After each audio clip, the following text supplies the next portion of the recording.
امام جعفر صادق علیہ السلام کی خدمت میں ایک شخص آ کے عرض کرنے لگا، اے نواسہ رسول، وہ کون سی چیز ہے جس سے بہتر انسان کے لیے کچھ بھی نہیں؟ یہ کہنا تھا۔ امام جعفر صادق علیہ السلام نے فرمایا، اے شخص، یاد رکھنا، اللہ کے رسول محمد مصطفیٰ صلی اللہ علیہ وآلہ وسلم نے فرمایا، دو کام ایسے ہیں جس سے بڑھ کر انسان کے لیے کچھ بھی نہیں بہتر۔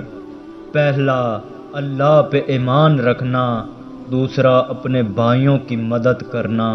اے بندہ خدا، یاد رکھنا، جو انسان اللہ پہ ایمان رکھ کے جیتا ہے تو اللہ غیب سے فرشتے نازل کرتا ہے، تو وہ فرشتے قدم قدم پہ اس انسان کی زندگی سنوارنے لگتے ہیں، تو یوں آنے والی نعمتیں اس انسان کے قریب سے قریب تر ہوتی چلی جاتی ہیں۔